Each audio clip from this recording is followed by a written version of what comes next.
Hi అండి, ఈరోజు మా ఇంటి రుచుల్లో నేను బోటి కర్రీ చేస్తున్నానండి. నేను ఎలా చేస్తానో చూడండి. మంచిగా కడిగి గిన్నెలో పెట్టుకున్నాను.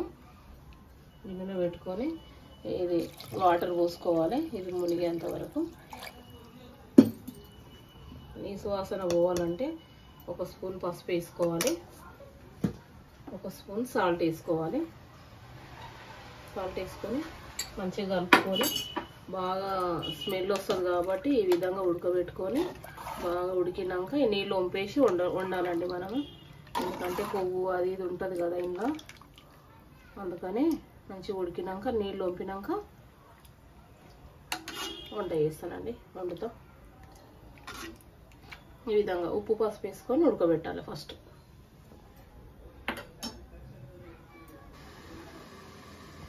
సాల్ట్ పసుపు వేసుకొని ఉడకబెట్టుకున్నానండి. స్మెల్ అంతా పోతుంది. ఇప్పుడు వాటర్ అన్నీ వంపేసుకొని కూర వండుకోవాలి. నీసు వాసన ఉంటుంది కదా చాలా.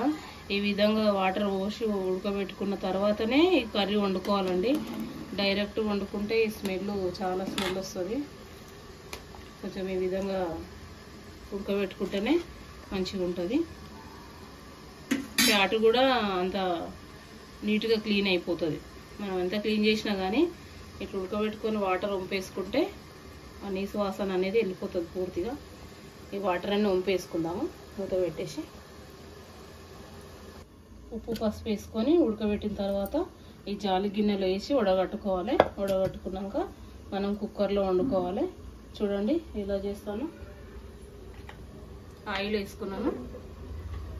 2 టేబుల్ స్పూన్స్ ఆయిల్ వేసుకొని 1 స్పూన్ అల్లం వెల్లిపాయ పేస్ట్ వేసుకున్నాను.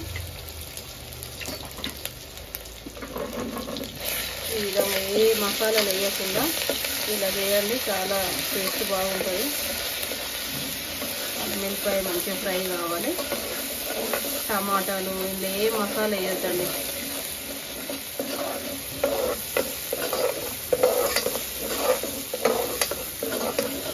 అల్లం వెల్లిపాయ ఫ్రై అయింది. మంచిగా ఫ్రై చేసుకోవాలి, లేకపోతే పచ్చివాసన వస్తుంది. ఫ్రై అయిన తర్వాత 1 స్పూన్ పసుపు వేసుకోవాలి. పసుపు వేసుకొని బోటి వేసుకోవాలి.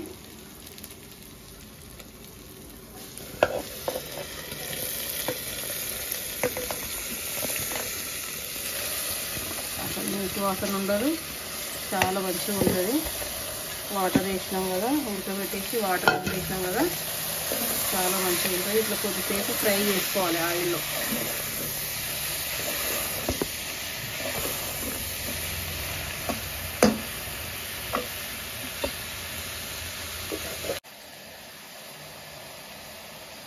వన్ స్పూన్ సాల్ట్ వేసుకోవాలి. సాల్ట్ వేసుకొని మంచిగా కలుపుకోవాలి. ఆయిల్లోనే ఈ విధంగా ఫ్రై చేయాలి మంచిగా. అసలు స్మెల్ రాదు, చాలా బాగుంటుంది. సిమ్లో పెట్టి ఒక 5 మినిట్స్ మూత పెడదాం, వాటర్ ఏమి వేయకుండా.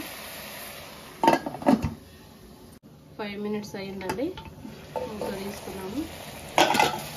ఫ్రై అయింది. నేను ఒక 1.5 స్పూన్ వేసుకుంటున్నాను కారం. 1 కేజీ బోటి కదా, 1.5 వేసుకుంటున్నాను.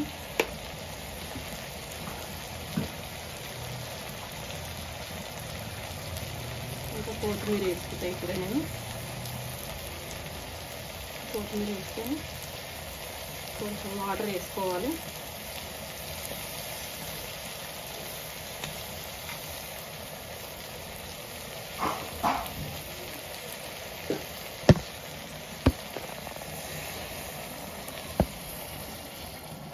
ఇది కొంచెం బోటి మునిగేంత వరకు వాటర్ వేసుకోవాలి.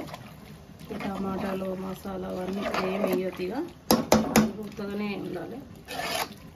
ఓన్లీ ఫ్రై లాగా కాకుండా కర్రీ లాగా. కానీ వాటర్ ఉడికేలోపు ఈ వాటర్ అంతా ఉడికిపోతుంది. కూర ఉడికిపోయి వాటర్ అంతా దగ్గరకు అయిపోతుంది గ్రేవీగా. మూత పెట్టేసుకుందాం. ఒక 10 మినిట్స్, ఒక 3 విజిల్స్ వస్తే చాలండి, రెడీ అయిపోతుంది.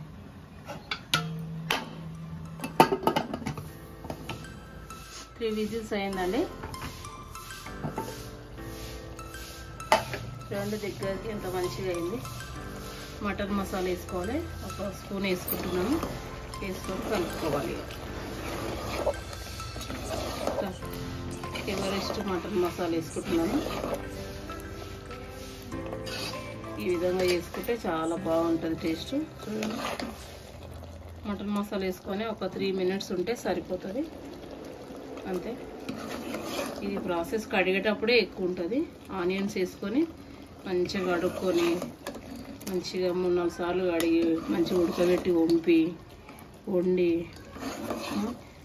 టమాటాలు వేయొద్దు, ఇంకా ఏ మసాలాలు ఏమి వేయొద్దు. అందులో వేసిన ఆనియనే ఫ్రై అయిపోతుంది. మంచిగా వండుకుంటే దగ్గరికి ఈ విధంగా వండుకోవాలి, మంచిగా ఉంటుంది. బోటి ఇష్టం లేని వాళ్ళు కూడా తినాలనిపిస్తుంది ఇట్లా వండుకుంటే. టమాటాలు వేసి లూజు వండి వాటర్ వండితే తినాలనిపించదు. దగ్గరకు వండుకోవాలి. వాటర్ కొంచెమే వేసుకోవాలి, 1 గ్లాస్ వాటర్ అట్లా. 3 విజిల్స్ పెట్టుకుంటే అంతే. ఇంకా రొట్టెలైనా అన్నంతోనైనా చాలా బాగుంటుంది. మాకు ఈరోజు ఇదండి మా ఇంటి రుచుల్లో. ఓకే అండి, థ్యాంక్ యూ. ఈ కర్రీ నచ్చితే, వీడియో నచ్చితే లైక్ చేయండి, కామెంట్ చేయండి, షేర్ చేయండి. Okay, thank you.